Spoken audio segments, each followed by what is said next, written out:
Eessa dhuftan? Rasa. Aanaa Sawweenaa? Ana sawwena. Maaltu isin fide?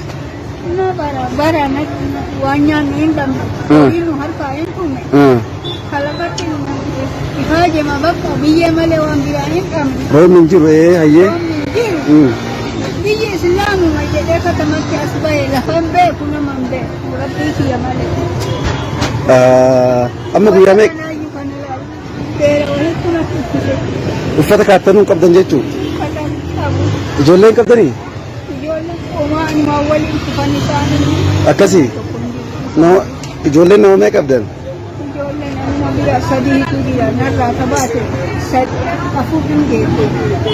Ayyee amma rakkoo akkanaa keessa jirtan jechuun bulchiinsi achii isin hin gargaarre?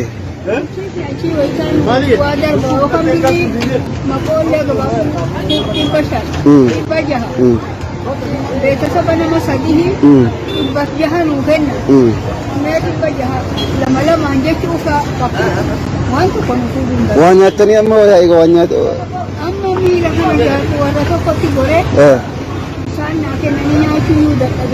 beelarraa Rabbi sinaa gargaaru haa jechuudha namaa walii goonare.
Ashama akkam jirtu kabajamtoota daawwattoota keenyatiif dhaggeeffattoota keenya akkuma amma argaa turtanii Oromiyaa keessatti beelli babal'atee hongeedhaa gara beelaatti beelaa gara xanneetti cehaati jira.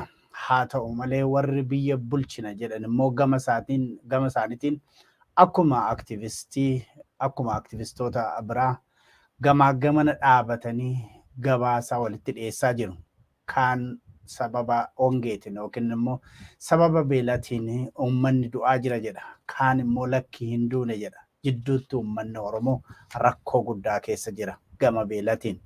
Keessumattuu Baalee, Boorana, Gujii, Harargee dhihaaf Harargee bahaa, Arsiillee dabalatee garammoo dhihaa Oromiyaatiin sababa qonni hin qotamneef sababa komaandi poostii waggaa 4tiin Wallaggis akkasitti beelaa jira.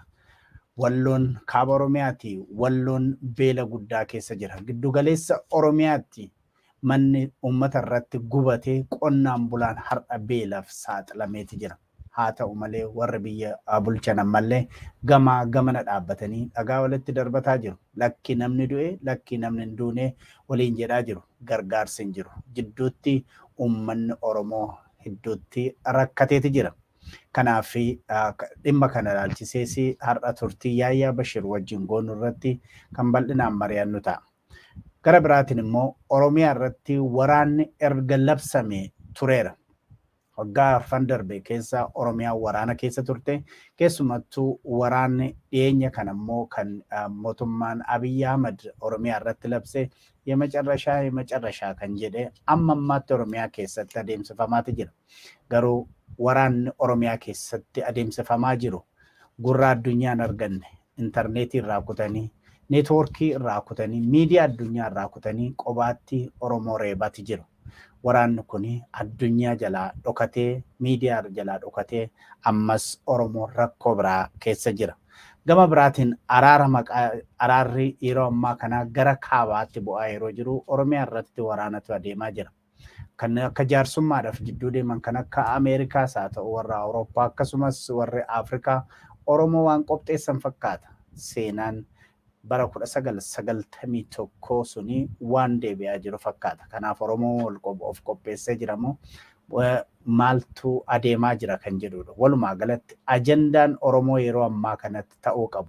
Oromoon kan irratti fuulleffatuu qabu, kan irratti xiyyeeffatuu qabu maali? Kan jedhu aktivistii keenya Yaayyaa Bashir wajjin turtii goonu keessatti kan kaafnu ta'a. Amma dhumaatti nu wajjin turaan Dajanee Guutamaati. Jiituun nu wajjin jirti gama teeknikaatiin Yaayyaa Bashir baga nagaan dhufteen jedha. Baga nagaan eegdan Dajanee filatoomaa. Yaga akka amma sirba Nuhoo Goobanaatiin dabaallee agarsiifnetti Oromoon akka maleetti akka baalaatti harca'aa jira. Keessumattuu baay'ee isaan agarsiifne tarii gara boodaatti agarsiisuu dandeenya. Horiin dhumaniiti jiru namni muka fakkaateeti yeroo ammaa kana lafee isaa duwwaatu yeroo mul'atu jira. Akkuma BBC'n fi miidiyaan biroo gabaasanitti ijoolleen xixiqqoon harma haadha isaanii duutee kan otoo hodhan otoo argamtu jira. Gara haa ta'u malee gara warra dabballee OPDOtiin namni du'e hin jiru jedhu. Kaan immoo gama dhaabbateeti lakki namni du'e jedha. Jidduutti furmaanni hin argamne. Walumaa galatti kun maal si yaadachiisa? Ajandaan Oromoo yeroo ammaa kana ta'us kan qabu maali kan jedhu irraa kaanitti mee gara diteelitti deemna Yaayyaa. Yeroo ammaa kanatti ajandaan Oromoon ta'uu qabu guddaan maali jettee achirraa yookaan? Gaariidha Dajanee akka gaariitti samaraayis gootee dubbii dubbachuu qabnu. Ajandaan yeroo kanatti ta'uu qabu maaliin kuni waanuma tamma dubbatti kana tokkoffaa wanni guddaan lubbuu uummata keenyaa darbaa jiru kana baraaruudha. Beelli kuni baay'ee underreported waan ta'eef waan gahaatti hin gabaafaminiif jecha darbee odeessi xiqqoon tokko bahaa jira malee waliigala Oromiyaa keessatti beelatu hammaataa dhufaa jira.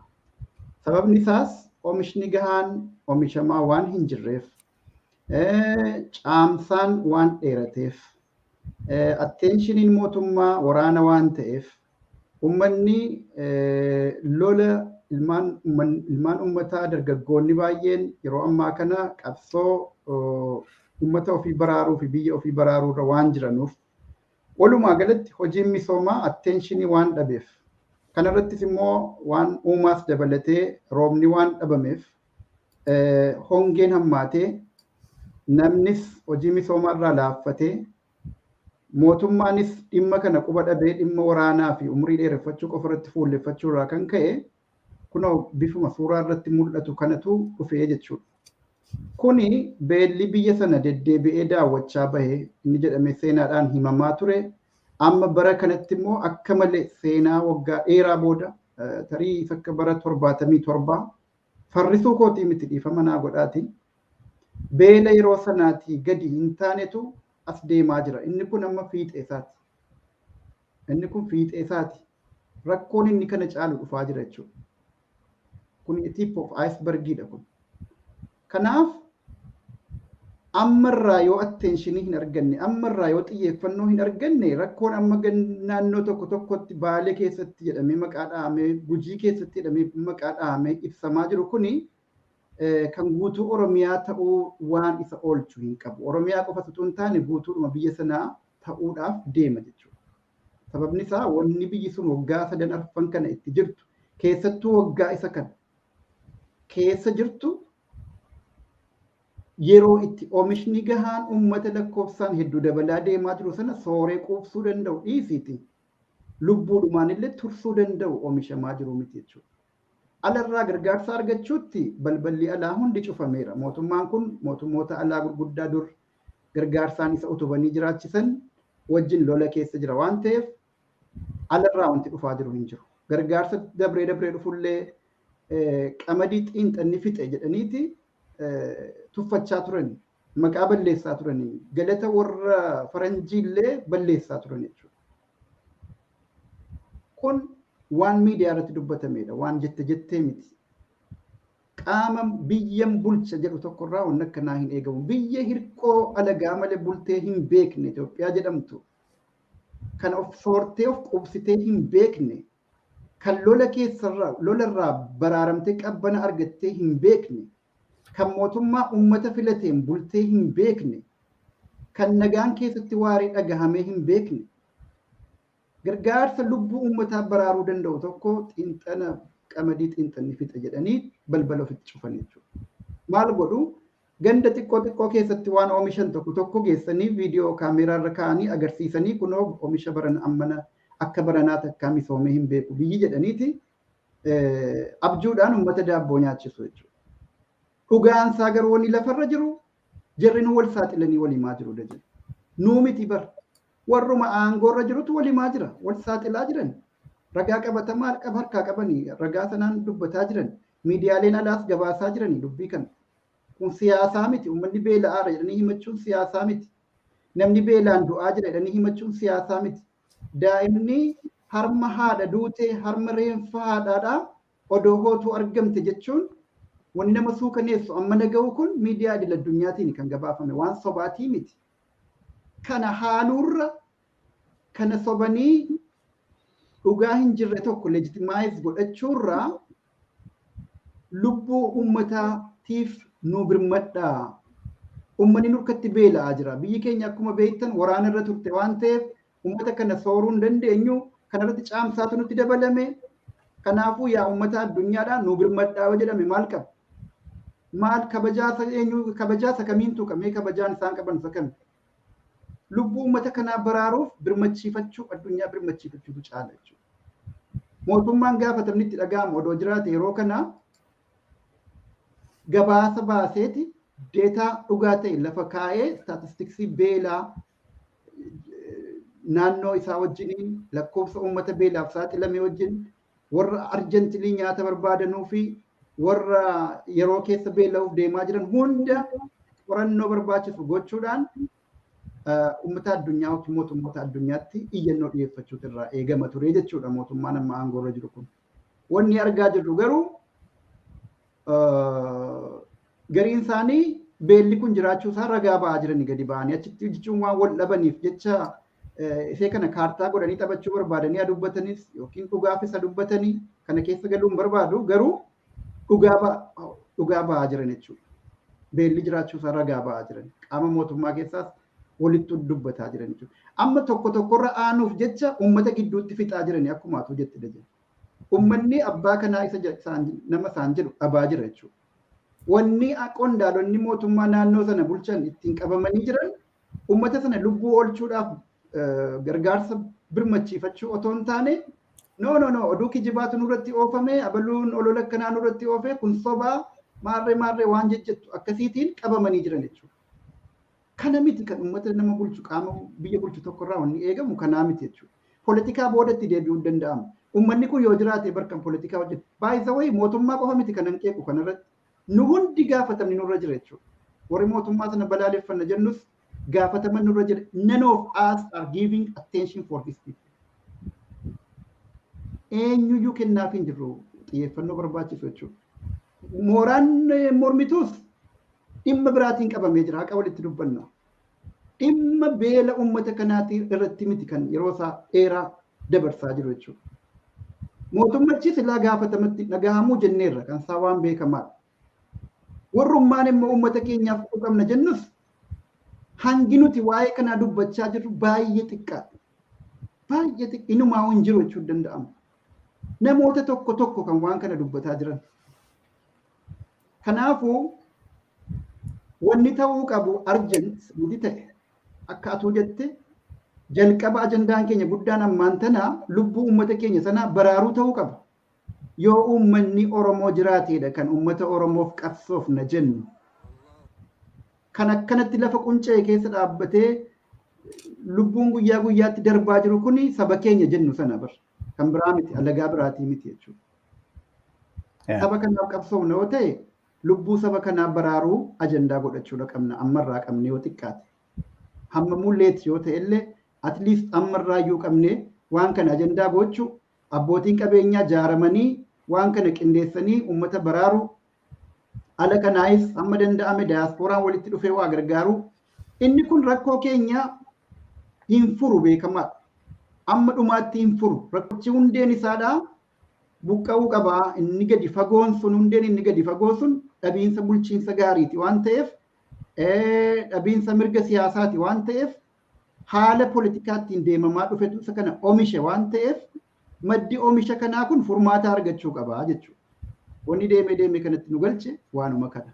Yoollee hongeen waan uumamaan dhufe yoo ta'e iyyuu hongeen uumamaan dhufe hin jedhamu saayintifikalii hongee kana fiduudhaafuu ilma namaatu qooda qabaati. Isa sana keessa galuun barbaachisu malee. Ammoo erga ta'e iyyuu hongeen bokkaan samiirraa gad roobuu dhabe malee badii namaatii mitiyyuu utuma jedhame waan hongeedhaan dhufe kana beela hongeedhaan dhufe kana yookiin oomishni bal'aan oomishamee bokkaa dhabuurraa rooba dhabuurraa kan goggogee beelli dhufe yoo ta'e iyyuu hawaasa addunyaatti xiyyachuun immoo ni danda'ama jechuudha. Kanatu godhamaa hin jirre. Kana godhamaa uumamaan isa ta'u hawaasni addunyaa akka uummata kana baraaru qaamni iyyataa jiru tokko hin jiru. Mee qaamni addunyaa biraa yoo ta'u gahin kan keenya maal gochuun irra jiraata kan jedhu gara boodatti tan dhufa waldaaleen hawaasa Oromoo adda addaa jiru akkasumas abbootiin qabeenyaa jiru sana maal gochuutu irra jiraata kun yeroo namaan kennu beela yeroo namaan kennu maal gochuutu irra jiraata kan jedhu ergaan dabarsuudhaaf gara dhumaa irratti amma fakkeenyaaf Baalee keessatti iddoo gurraa dhaammolee jedhamutti aanaa tokko keessa namni akkuma jirutti kan buqqa'etu jira. Buqqa'ee gara aanaa ollaatti kaansaa immoo baqatee beela maddiitti rakkoon adda addaas kan karaa hidhattootaan isaanirra ga'u jira. Kana hundumaa baqatanii gara aanaa ollaatti yeroo dhaqan warri naannoo sana bulchan yeroo nuu kennaa jarri gargaarsa har'atti barbaadu isaan yeroo nuu kennaa sin gargaarraa jedhu. Kanarratti isaan yeroo kennaa jedhu garuu jarri har'atti waan bishaan qonqoo isaaniitti hin jiifatan dhaban ijoolleen harkatti dhumaa jirti maanguddoon horiin harkatti dhumaati jira. Fakkeenyaaf Gujii keessatti gara nama 38,000 balaa beelaa kanaaf saaxilamee jedhama. Warri buusaa gonafaa yookiin warri waldaan gargaarsaa achi namni 12 du'eeraa jedha.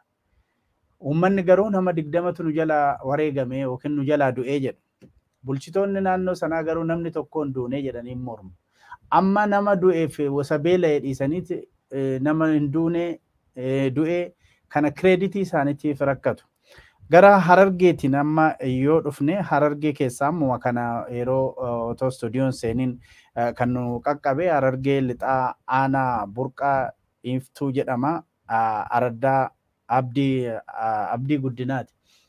Hongeedhaan uummanni nu harkatti dhume kan kana godhu immoo warra mootummaati gargaarsumtu akka hin dhufne nu danqaa jiru kan jedhutu jira.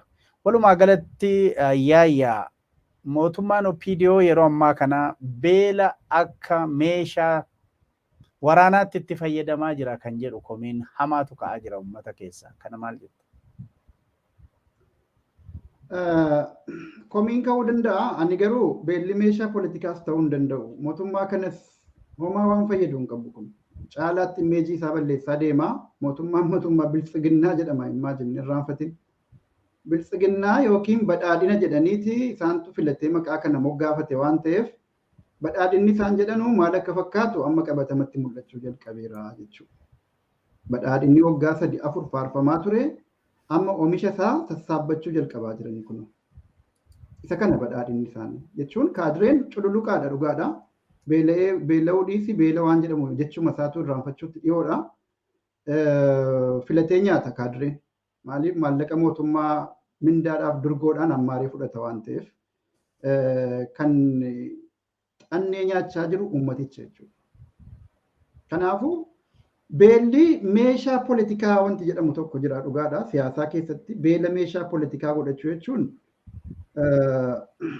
ani beela biyya kana beelofte kana beela keessaa baraaruu fakkeenyaaf sanaan qabanii gargaarsa alaa gaafatanii gargaarsa alaa dhufu sana immoo fudhatanii dantaa biraatiif oolfachuuf fakkeenyaaf waan bara mootummaa duraanii TPLF godhaa ture jechuudha. Maqaa beelaatiin gargaarsa guddaatu dhufa biyya alaarraa. Abshaala jarri baay'ee. Beelli xiqqoon tokko mul'annaan ni gabaasu. Iseedhaan qabanii doolaara dhufu sana hammaaraniiti beelaa hanga tokko ramaduu isa kaan waan biraatiif oolfatu sanaan beekamu jarri. Isa beela meeshaa siyaasaa godhachuun tokko isa. Inni kaan immoo uummanni akka hin fincillee uummata beelessanii akka inni lallaaffatee taa'u taasisudha. Uummanni biyya sanaa yeroo ammaa kanatti fincila qabatamaa ta'e karaa nagaadhaan isa jedhamu keessa hin jiru.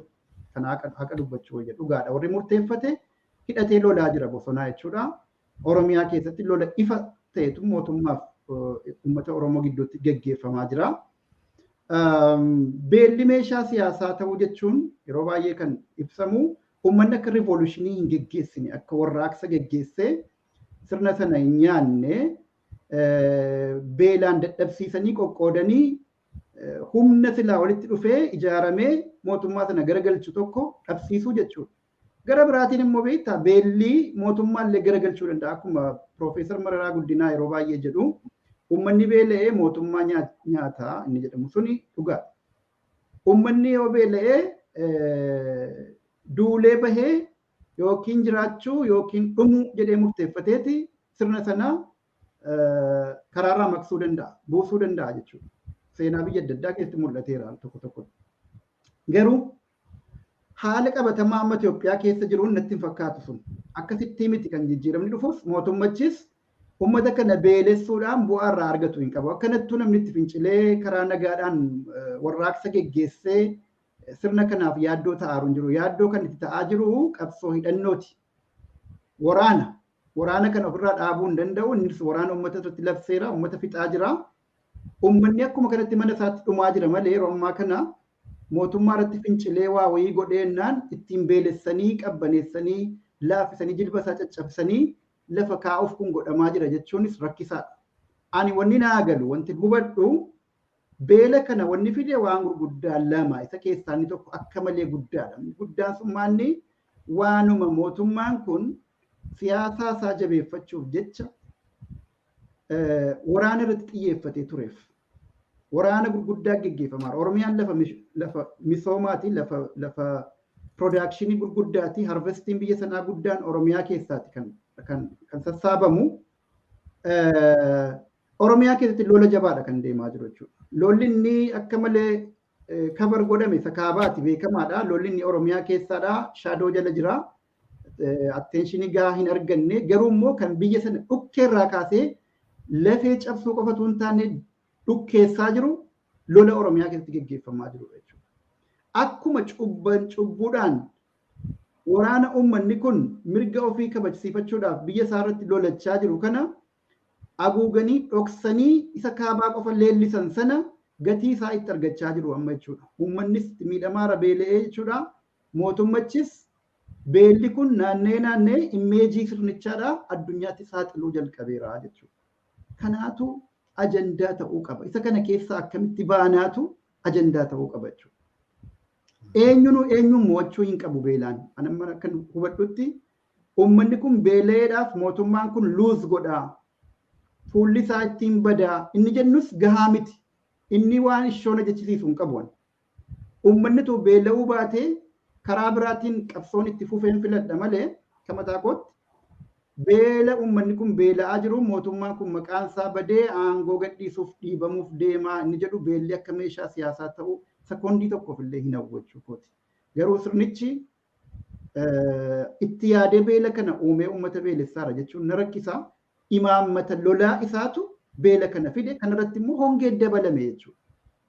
Waan lamaan kanatu beela kana fide jechuudha. Egaa akka odeeffannoon keessaa dhufutti gargaarsi kun yeroo dhufu addaan baasanii isin waraana bilisummaa Oromoo gargaartu gama biraatiin immoo isin warra oppositionii gargaartu kan jedhuudhani uummata addaan qoodanii gargaarsa dhufe kennu nu hin jira. Hongeen kan karaa rooba sababa roobatiin uumame jira. Hongeen namtolcheen otoo rakkoo sana hiikuun danda'amu kan calli jedhamee ilaalames jira jedhu warri ogeeyyiin dirree sanarratti bobba'an. Kan namtolchee kanatu irra hamaadha kan jedhu jira.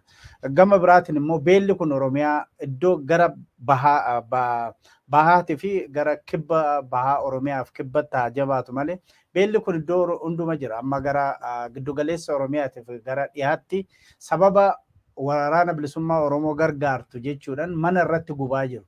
Kunis beelatti maatii gugurdaa mana irratti yeroo gubanii midhaan irraa gubanii horii irraa fudhatanii deemanis gara beelaatti adeemsisaa jira. Kanaaf mootummaan kun siyaasa fi beela akka meeshaa waraanaatti itti fayyadama. Sanaaf immoo Tigraay irraa ittis muuxannoo qabaa kan jedhan yaada kana kan kaasaati jiran. Meegaa amma wanti kun dhufee namtolcheedhanis haa ta'u hongee sababa rooba waggaa yeroo 4 silaa roobuun kan sirriitti irra ture hin roobne kan jedhutu jira. Kuni rakkina keessa jira amma uummanni keenya kan har'a nyaatee buluu hin dandeenye kan dhumaa jirutu jira. Kanaaf walumaa galatti Oromoon iddoo beelli hin tuqne jiru kan biyya alaas haa jiraatu kan biyya keessattuu immoo waldaaleen hawaasaa kan uummata kana gargaaru irratti bobba'an yeroo kanatti yeroo waa tokko dubbatanis socho'anis hin jiru. Qobaa waa maallaqa xinnoo erguun kun hin mul'ata. Garuu akka Oromiyaatti rakkoon kun akka Oromootti nu mudateera jedhamee duulli wal fakkaatu tokko godhamaa hin jiru. Kanarraa nuuf maal gochuutu uummata keenyarraa eegama jetta yaaya? Isa kana wanti gaariin wanti ta'uu qabu maalii sanarratti yoo fuulleffanne wayya natti fakkaata.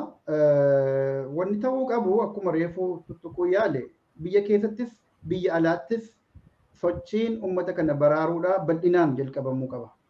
Kuni bifa gurguddaan lamaan deemuu danda'an akkanaa galutti tokko kan biyya keessaaf kan alaati.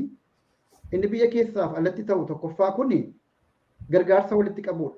Maallaqaan haa ta'u, midhaaniin haa ta'u, qabeenya adda addaa uummanni gumaachu gurguranii maallaqatti jijjiiranii midhaaniin bituudhaan haa ta'u,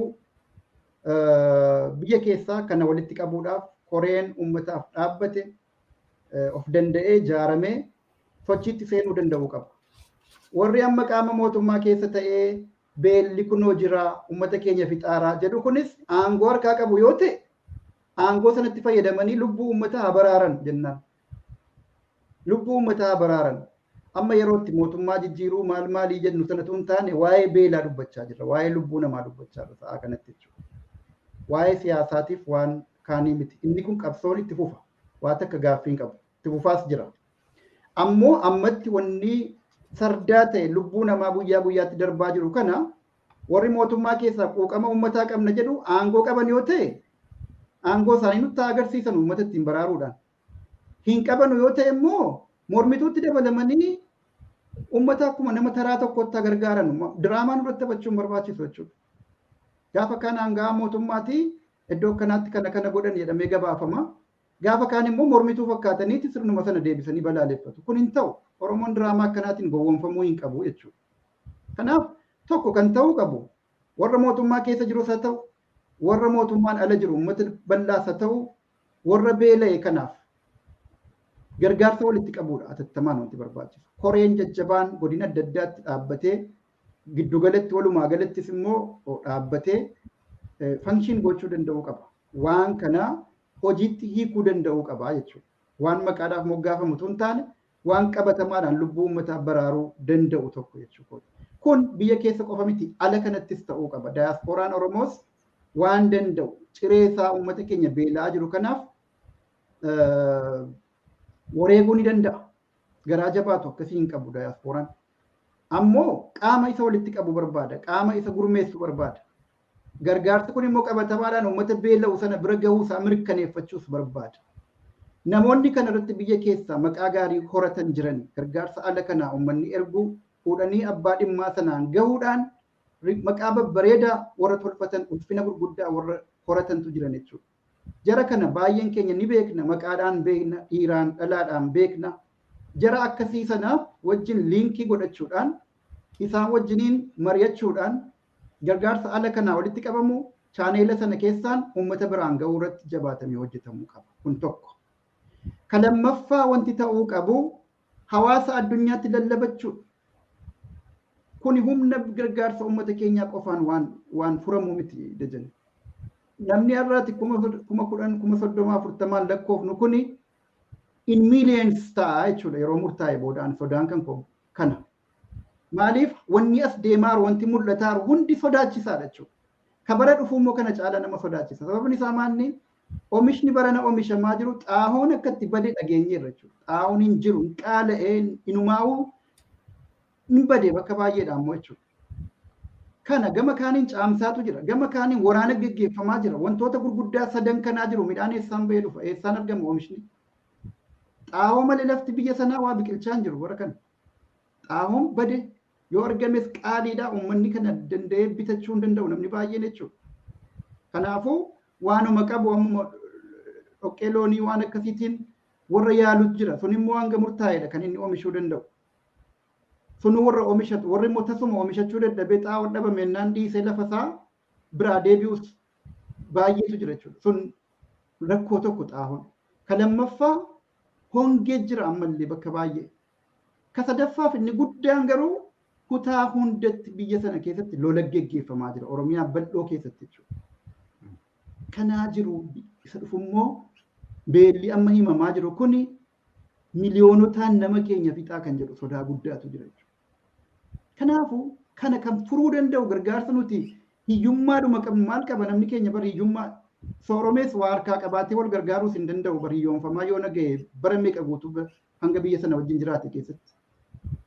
Hundee qabeenyaa gahaa tokko horatee isa sanarraa hiyyeessa ofii obboleessa ofii warra gargaarus miti namni keenya. Kanaafuu hanguma danda'u walitti darbataa seensuun immoo nama murtaa'edha kan isheen oolchuu dandeessu. Wanni barbaachisu tokko gara kaaniin immoo jechuudha lammaffaa akkuma jedhe hawaasa addunyaatti iyyachuu barbaachisa. Mootummachi yoo dubbachuu dide uummanni daaspooraa ala kana jiru bifa hiriiraatiin ta'uu danda'a, bifa xalayaa barreessuutiin ta'uu danda'a. Qaamota biyyoota alaa warra nama gargaaran kana mootummoota alaatiin dhumaa jira uummanni keenya Itoophiyaa keessatti uummanni Oromoodha dhumaa jira. Akkuma warra Tigraayitti dubbattan sanatti uummata Oromoo kana quba qabaadhaa. Waa'een isaa hin gabaafamne. Uummata hedduutu beelaan dhumaara kan jedhu kana hojjechuu barbaachisa. Wantan kana wajjin kaasuu barbaadu tokko warri abbootii kaameeraa qabdan hundumtu telefoonaan ta'uu danda'a, kaameeraadhuma profeeshinaal ta'uu danda'a. Beela jajjabaa ta'ee fi waan beelli sun uummata irraan gahaa jiru bakka dandeessanii waraabaatii sooshaal miidiyaadhaan gaha. Sooshaal miidiyaadhaan gaha, miidiyaa akka OMN kanaaf miidiyaalee biroofis ergaa karaa kanaan mul'ata wanti sun yeroo mul'ate isa sana qabataniiti namoonni keenya dhimma kanaaf of kennan ammoo gabaasa kana addunyaatti dhiyeeffachuudhaan uummanni addunyaa akka warra beela'e kanaaf birmatu taasisuun danda'ama jechuudha. Ragaa malee yeroo ammaa kana wanti dubbatamu tokko iyyuu gatii hin qabu. Barri immoo bara teknooloojiitii waan dubbannuuf ragaa qabatamaa ta'ee agarsiifachuu dandeenya. Mul'ataas jira kunoo jechuudha. Namni beela'uunsaa mul'ataa jira waan viidiyoodhaan suuraadhaan mul'ataa jiru. Kana gaa wanti barbaachisu maal ta'uu qabaa irratti kan xiyyeeffachuu qabnu malee amma maaltu beela kana dhalchee maarree xiinxala poolitikaa keessa galuudhaan miti kan lubbuu nama keenyaa baraaru. Amma maal goonee birmannaafidha kan fardii ta'u jechuudha. Gaariidha. Amma maal goonee birmannaadha fi ajandaa kan jenneefu kanaaf fuula keenya gara lubbuu namoota keenya baraarutti fuula keenya naanneeffachuun irra jiraata kan jedhu gara adda addaati dubbatamaa jira. Garuu ammam kan hubatameera. Sababni isaa biyya sana keessatti Oromiyaa waraana guddaa keessa jirti. Miidiyaa addunyaarraa ija addunyaarraa intarneetirraa neetwoorkirraa cite addunyaatti beekamaa hin jiru. Beela hamaatu jira. Beelli hamaan kuni gadi bahaan jiru. Akkuma tamma waamicha goote ammanaallee uummata keenyatti keessattuu dargaggoonni viidiyoo adda addaa waraabanii dhoksanii kan baasanidha. Kan ammana argaa jirru gara fuulduraatti naannoo keessan jirtanitti rakkoo Oromoo irra ga'u bifa kanaanii sooshaal miidiyaa irrattis haa ta'u gara keenyatti erguudhaan uummata addunyaas haa ta'u uummata keenya hubachiisuu itti fufaa jenna. Egaa waldaaleen keessattuu waldaaleen hawaasa addunyaa kan Oromootu mataa isaanii kan gargaarsa kana walitti qabuudhaan uummata keenya bira dhaabbachuudhaan waggaa dheeraadhaan muuxannoo qaban hedduutu jira. Isaanis yeroo ammaa kana dammaqanii nutis barbaadatti jirra. Gara miidiyaatti finnee maal hojjetaati jirtu uummanni keenya haala ammarra jiru kana amma hubattanii jirtu. Hubattan immoo maal godhaa jirtu kan jedhu waan sochii isaan godhanii dhiyeenyatti kan isinii dhiyeessinu ta'a barbaannee finneeti. Isaanis gama isaaniitiin sochii gochuu akka irra jiraatanidha. Gama hayyootanis haa ta'u aktivistoota keenyatiinis haa ta'u fuullee isaanii yookiin xiyyeeffannaa isaanii rakkoo uummata keenya biyya keessaa mudatee jiru kanarratti akka xiyyeeffatanii waamicha nuu godhaa jedhanii kun yaayyaa dabalatee warra kaan hundumaatti gurraan geenyerra. Egaa kun kanaan jira yaayyaa atis amma xinnoo tokko kaafteetu turte. Kana hundumaaf kan beela kana dhalin rakkina hundumaa kan fide waraana OPDO'n yookiin biltsiginnaa walumaa galatti mootummaan biltsiginnaa ordofturraa kan ka'uudha. Nageenya didanii waraanatti gamuu isaaniitiin biyya sana beela lafa waraanaa lafa lubbuun namaa tajjeefamu taasisanii kan jedhutu jira. Egaa Oromiyaa keessatti neetwoorkiin citee miidiyaan addunyaa hin gabaasu. Yeroo ammaa kana waraana hamaatu Oromiyaa keessatti adeemsifama. Nutumtu akka Oromootti waan irraanfanne hin fakkaatu waan Oromiyaa keessatti waraanni adeemsifamaa jiru fiilingii sanaa waan qabnu hin fakkaatu amma yeroo laallu. Ofirraanfachuu fakkaata kan jedhan jiru yaayyaa gama kanaan hayyootas dabalatee aktivistootas komataata jira uummanni maal jetta sirriitti? Komachuun gaariidha. Dhugaadhumatti komii barbaachisaadha. Irraanfatameeras jechuun nan danda'a. Haala amma sooshaal miidiyaa irratti deemu kana yoo laalle waa'een waraanni biyya sana keessatti deemaa jiru atteenshinii argachuuf tumsa argachuuf ilaa malee gara kireeditii waraanuma sana iyyuu kireeditii dhabsiisuutti waan deemaa jiru fakkaata jechuudha. Akka mataatti ani wantan hanqise kana jedhee dubbachuun na dhibu jira. Maanni sooshaal miidiyaa irratti waa'ee waraanaa leellisuu hin dandeenye. Feesbuukiin namaan eeyyamu. Wanta kana amma duras dubbachaan ture. Uggura walirraa hin cinne tokkoon hin rakkifamaa ture yeroo dheeraadhaaf warri sooshaal miidiyaa irratti na beeku ni beeka. Tunis sababni isaa maanni waan waraana bilisummaa Oromoodhaa maxxansite. Suuraa nan dhiise tootali. Suuraa waan meeqaatama namni natti erguyyuu hin maxxansuu nan dhiise. Suuraa iyyuu dhiisee jechoota jallisee waan adda addaa godhee maqaa sanayyuu lakkoofsa faatti galchee maal jedhee rakkadhee dadhabee isaanis na ugguruu itti fufan jechuudha. Because followera baay'ee jira waan ta'eef warri immoo feesbuuka keessaas immoo warra farrummaa nuuf qabu namoota nuuf qabu achi keessa qaxaratanii qaban waan ta'eef rakkoo guddaa keessa dabarre. So waan sana dhiifnee waan biraa irratti fookas gochaa yookiin immoo alkallattiidhaan waan sana sappoort waan godhu dubbachuu yoo ta'e malee kallattiidhaan akka namoonni followera baay'ee hin qabneedhaan mirga gahaa qabaatanii dubbataa jiranitti dubbachuu hin dandeenye. Yes, gara kanaan hanqinni kun jira. Ammoo miidiyaa irra gaafa dhufne mainstream miidiyaa akkanaa irratti gaafa dhufne qusannoo tokko malee dubbachaa jirra waan ta'eef wanni goonu filaa dubbachuudha. Haasaadha keenya hojiin malee wanni lafa irratti hojjennu warri hojjetu biyya keessa jira waan ta'eef wanni nuti gumaachinu guddaanu hin jiru. Garuu yeroo duraa tokko gumaacha gooneen dhugaadhumatti of jajuuf hin ta'in malee sagaleen qabsoo kanaa bakka bal'aa akka inni ga'u gumaacha guddaa gooneerra. Yeroo uggurri hin jalqabin dura tokko bal'inaan gabaasaa ture nan yaadadha. Feesbuuk irratti waan bal'aa iddoo bal'aa gahaa ture wanti dubbanni sun jechuudha. Namni xiyyeeffannoo isaa gara waraanaa kanatti akka deeffatu karaa biraa hundarraa abdiin dhabameera. Warri karaa nagaa qabsoo goona jedhullee kunoo carraan isaanii hidhaa ta'e. Kanaafuu qabbanaa orka gubufallaanaadha dubbiin isa jedhu sana advokeet gochuurraa tumsi waraanaaf barbaachisu uummatarraa akka dabalu qooda mul'ataa ta'e gumaachineerra kanatti ni boonnaa jechuudha. Amma iddoo bareedaarra jira. Uummanni waraana kana waltajjii adda addaa irrattis dubbachaa turre. Waraana kanaaf waan danda'u gumaachaa jira. Oromoon biyya keessaas biyya alaas jechuudha. Iddoo kanarra gahuu danda'uu isaatiif ni gammannaa jechuudha.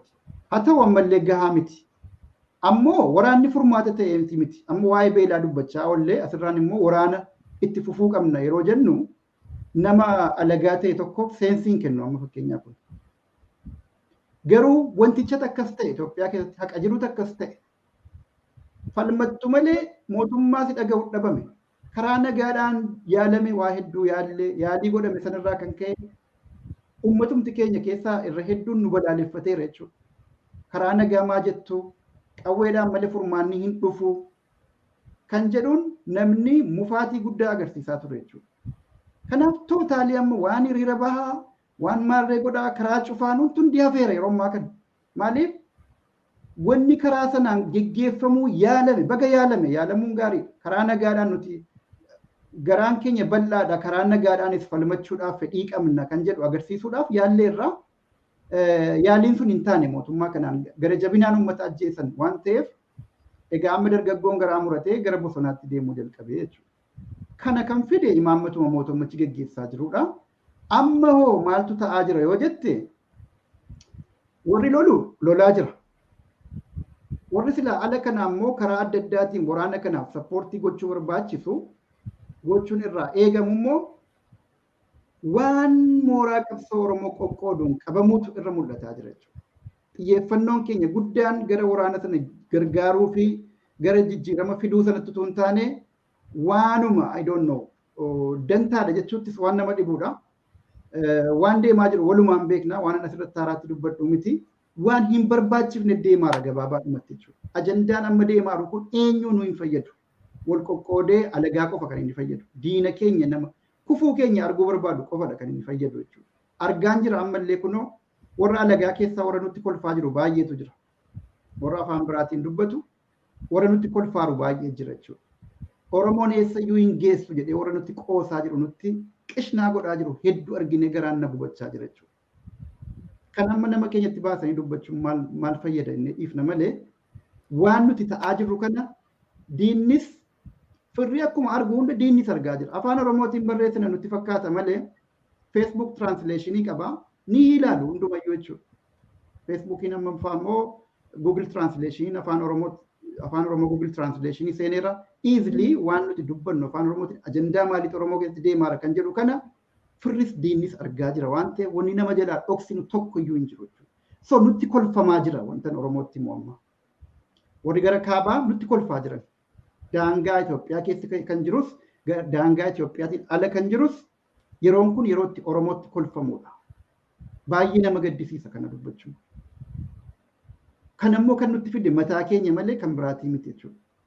Warri mootummaa keessa jiru nutti kolfu haa ta'u malee isaanis waan wal godhaa jiran argaa jirra jechuudha. Amma waanuma al tokko yeroo taa'ee ilaalu dhiiroo mixii wayii nutti gadhiifame immoo maaliif akka Oromoon jiru hundatti rakkootu mul'ataa jira. Maal taanee kan jedhutu gaaffii natti ta'aa jira ammaan jechuudha.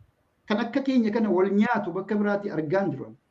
Nafar argaan jiru eessayyuu tokkummaatu jiru yoo jiraate pirinsipaalii yaada wayii tokko irratti waan wal ta'anuu qaban waan xixiqqoo irratti adda adda ba'anuu jechuudha. Gartee fakkeenya amma dheengadda waa'ee daraartuu tulluu irratti warra kaabaa wajjin waan walitti bu'ame jira sooshaal miidiyaa irratti. Jarri amma waan sana irratti garaagarummaa qabani achumattuyyuu waan daraartuu akka malee itti dubbachuun sirrii mitiif sirriidhaa irratti garaagarummaa qabani. Fakkeenyumaa afan kaasa. Garaagarummaa isaanii garuu akka itti tiriit godhanii deemaa turan yoo ilaalte wisdamii isaan ittiin qabanii tursanii deemaa turan yoo ilaalte ibsa tokko qofa baasanii deebii kennanii warri North America Tigrayans Association ibsa baasanii daraartuu thank you kan jedhu galata galchanii wanni jedhanii sanaan deebii olii kennanii waluma jarumatu immoo balaaleffates jarumatu immoo sanas jedhe jechuudha. Odoo keenyaatti garuu ajandaa guddaa gidduu keenyatti ta'aa ture jechuudha. Waa'ee nama alagaa tokko irratti utuu wal dhabne ta'e ajandaa guyyaa meeqa guutuu lafa buqqifneetu argineefaa wal waraannu tokko ta'uu danda'a ture jechuudha. Wanni amma wal nu nyaachisaa Oromoo walitti nu deebisee walitti nu dudubbachiisaa oolu waan amma sana gahuu miti silaa beeki. Waan xiqqaatti walii galuu danda'amu tokko jechuudha. So isa kana faatu jira. Akka keenyaatti kan walii galuu dhabaa jiru hin jiru nama biraa alagaa kana yeroo laallu. Please of keessa deebinee of haa laallu kan jedhu tokko irratti kaasuun barbaada. Wanni amma ta'aa jiru kun beela kanaaf xiyyeeffannoo kennu qabsoo bilisummaa Oromoo geggeeffamaa jiru sana ulfinaa fi qabsaa'otaaf ulfina qabsocha geggeeffamaa jiruufis kabajaa akkasumas gargaarsa immoo sanaaf barbaachisu gochuu fi mootummaan waraana Oromiyaa keessatti labsee aangoo dheereffachuu barbaadu kun karaan kun sin baasu as deebi'iin ta'u sin baasu karaan kun kan jedhu ifatti itti agarsiisanii danquu barbaachisaa jechuudha. Kana ta'uu qaba ture ajandaan keenya. Garuu wanni nuti gochaa jirru hundi waan abbaa irrummaa nurratti goobsee jabeessu waan alagaa achi fagoo jiru sanillee boriif nu hawwisiisu akka inni nu hawwu. Kanallee karaarraa maqsee bor nutti dhufuudhaaf akka inni karaa soqatu Oromoon yoomuu waliin galtuu tooftaan ittiin Oromoo qoqqooduu danda'an immoo kana jedhee akka inni waan nuti godhaa jirru kanarratti riisarchii geggeeffatee boriif dugda keenyatti deebi'uudhaaf karaa tolfatu godhaa jirra jechuudha. Ofii keenyaaf godhaa jirra kan. Nam tokko nun goone eenyuu nun komannu amma sa'aatii kanatti waan deemaa jiru keessatti walii keenya komachuudha kan qabnu. Walii keenya komachuun immoo komii qofaaf otoo hin taane wal sirreessuudhaaf ta'uu qaba. Daandii sirriitti wal deebisuudhaaf ta'uu qaba. Jaalannee jibbinee saba tokko, fedhiin keenya tokko, biyyi keenya tokko, yoo nuti wal qoqqoonnellee alagaan tokkummaa keenyaan nu beeka waan ta'eef bolola xixiqqoodhaaf jecha hamaa walitti dubbachuun madaa hamaa wal madeessanii bor akka waan hin araaramne tokkotti wal hammeessuun kun laaffachuu qaba. Nama sooshaal miidiyaa nama jibbisiisu guddaan yeroo ammaa deemaa jiru kun anmoo wanni nama gaddisiisu guddaan beekaarraa dhufa wanti kun warra beekaadhaa hayyuudhaa dura keenya jiranii isaan laalee uummanni miiliyoonni meeqaa isin nuta liigaa kan jedhu irraayi rakkoon kun kan dhufu yeroo baay'ee qabsoo Oromoo keessattis kanuma jechuudha. Kanaaf amma hayyoonni keenya hayyuu ta'a jechuudha gabaabaadhumatti wanti jechuu dandeenya. Gaariidha gahamee sa'aatiin keenya deemaa dhumaa waan jiruufi gara mata duree sadaffaa kan ajandaa Oromoo ta'uun irra jiraata jennee kaafne keessaa tokko araara amma addunyaan harka keessatti galfatee jiru. Kana keessatti warri Ameerikaa, Awurooppaa akkasumas warri Afrikaa kuni kan harka keessatti galfatanii Maqaleedhaa fi Finfinnee gidduu jaarsummaa walii kakkaatanii jira. Jaarsummaa kanarratti akkuma bara 91 sana Oromoo maddiitti dhiibuu, Oromoo qopheessutu mul'ata. Waraanni Oromiyaa keessatti adeemsifamaa jira. Oromoon ofirraa faccisaa jira. Garuu Oromoo kaamsanii dirree nagaan haasa'amu kanas haa ta'u bakka jaarsummaarraa Oromoo dhiibutu mul'ata. Sun immoo seenaa darbe sana nu yaadachiisa. Warri jedhanii jiru barreeffamaanis kan kara inbox kan naa godhanillee akka jiranidha. Meegaa bara 91 sana yookiin 91 sana ijoollee dargaggeessa taatillee egaa dubbi himaa adda bilisummaa Oromoo waan turteefi waan tokko keessa deebitee waan beektu natti fakkaata. Yaayyaa kanarratti maal jetta? Dhiibamaati jirraa haalli kun gaarii miti. Hayyoota keenyarraa, warra siyaasaarraa, aktivistoota keenyarraa waa hedduutu eegamaa kan jedhutu jira. Yaadni kee maal kanarra? Gaariidha, dhugaadha.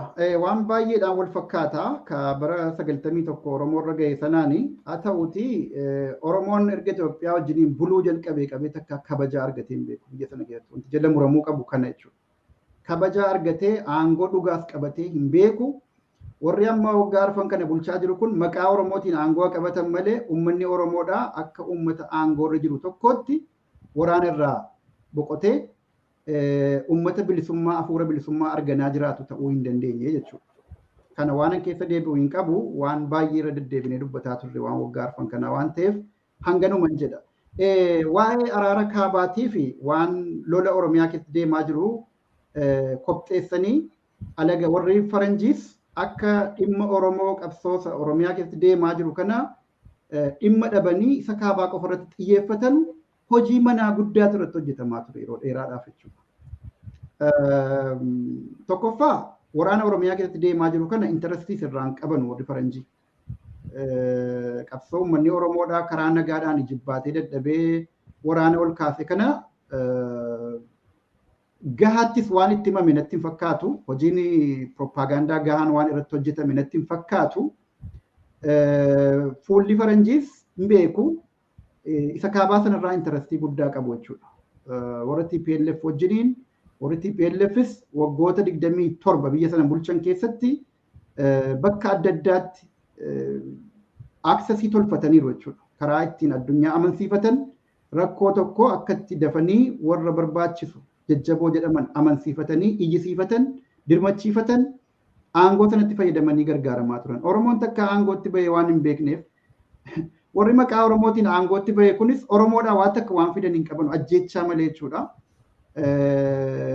Uummata Oromoo kan dur caalaa akka inni amma dhumuu fi akka inni amma salphatu gochuu malee waan isaa fidan tokkoyyuu hin qabanu jechuudha. Kanaaf ajandaa guddaa kan ta'uu qabu tokko araarri maaliif warra Tigraay wajjiniin deemaa kan jedhu hinaafuu miti yookiin jibbuu miti maaf araarri bu'e gara kaabaatiin jechuun hin danda'amu. Eessattuu nagaan jiraachuun gaariidha. Nagaa barbaanna ofii keenya akkuma nagaa barbaannu kan biraas nagaadhaan akka inni mana isaa jiraatu barbaannaa jechuudha. Haa ta'u malee wanni deemaa jiru feerii miti jechuudha. Itoophiyaa sana keessatti nagaa buusuun barbaadama yoo ta'e uummanni inni maajooritii jedhamu biyya sana dugdatti baatee deemaa jiru Oromoodha. Oromoon immoo lolatti jira. Lolatti irratti labsamee jira. Kana ofirraa qolachuudhaaf lolataa jira. Uummata akkanii kana marjinaalaayiz gootee warra kaabaa sana wajjiniin qofa fixattee bormee waan ati argitu teenyee ilaaluuf deemna jechuudha. Amma nagaan biyya sana keessatti bu'a kan jedhu arguuf deemna jechuudha. Waraana bilisummaa Oromoo yoo ta'e yeroo adda addaatti guyyaa 15 keessa balleessine jedhamee lakkoofsan qabu. Lakkoofsan qabu mootummaan suni yeroo adda addaatti opereeshinii maarree jedhee moggaafatee marroo bakka kanaatti ajjeefneerra jedhee yeroo itti dubbatee saaxilee boodanni immoo gadi bahee dubbatu meeqaatama lakkoofne fixuu hin dandeenyu jechuudha. Kanaaf ammas isa kaabaa haa fixatanu haa milkaa'anu okay. Garuu waraana Oromiyaa keessa deemaa jiru kana hanga beekamtii kennee fi addunyaanis mootummaan aangoorra jira jedhus dubbii kana waraanaan fixachuu hin dandeenyu nagaadhaan gatteenye haasa'uu qabna hanga jechuutti hin deebinetti ibiddi qabatee biyya sana keessa deemaa jiru kun qabbanaa'uu hin danda'u. Beelli uummata keenya fixaa jiru kun xiqqaachuu yookiin immoo dhabamuu hin danda'u. Sirnichis abadan aara galfatee aangoorra jira jedhee aangoo kana mi'eeffatee itti fufuu hin danda'u. Kun ifaadha jechuudha. Kanaafuu waan hin oolle tokko uummata kana wajjiniin guyyuma guyyaan daranuu wal madeessaa deemuurra nagaatu nu baasa jedhanii imaammata nagaa warra kaabaa wajjin jalqaban kana Oromoo wajjinis ta'uu qabaa jechuutu irraa eegama ture jechuudha. Amma kan ajandaa nama keenyaa ta'uu qabu tokko kana abadan akka inni nagaan bu'uu hin dandeenye itti himuu barbaachisa eenyutti sirnichattis warra addunyaa araarsituu jedhamanii warra kaabaa wajjiniin deemaa jiran gidduutti isaanittis dubbii Oromoo irraanfattanii abadan Itoophiyaa keessatti nagaan bu'uu hin danda'u isa jedhu namni aktivistummaadhaanis jiru ka hayyuu siyaasaatii yookiin immoo just akademishaaniidha jedhamu kamuu isa kanarratti qooda fudhachuu danda'uu qaba jechuudha. Kana yoo kana hin godhamne waraanichittuma fufa. Warri hidhatee lolaa jiru lola isaaniitti fufu. Nuti goonus gochuu baannus isaan hojii isaaniitti jiran jechuudha. Booda garuu taajjabbii ta'a. Taajjabbii ta'a jechuudha. Lolli kun inuma deema galii isaanii dhaqqaba gaaf tokko. Ammoo wanta lola kana dhageettii dhoowwate kana nuti carraasaa qabna waan ta'eef bakka alaa kana yeroo jiraannu waan dhageettii dhoowwatame kana dhageettii argachiisuuf qaama dhimmi ilaalu hundatti rakkoon kun karaa nagaan furamu malee furmaatan fiduu jechuu barbaachisa. Nu dhimsiiti kaafaa'oon amma qabsoo karaa nagaa geggeessa. Kaafaa'oon waan waraanaa hin deeggaru imaammata isaati sagantaan siyaasaa isaa waraana hin deeggaru ifaadha. Nutti himaa jirani hoogganoonni isaanis. Garuu ammoo biyya sana keessatti nagaa buusuudhaaf karaan barbaachisu araara qofaa yeroo jedhanutti araarri immoo gar tokkoon godhamee gar tokkoon dhiifamuudhaan furmaanni hin dhufuusa jedhu isaanuu dubbachaa jira. Thank you galatooman. Kana jechuun imaammata isaanii gananii miti yookiin waan waraanaa keessa galanii miti garuu nagaa fiduudhaaf kan qawwee hidhatee jiru hunda wajjiniin tokkotuu nambisin hunda wajjiniin araaramuu yookiin immoo gatta'anii dubbachuun dirqamaa isa jedhu isaanirraallee dhagahuun barbaachisaadha.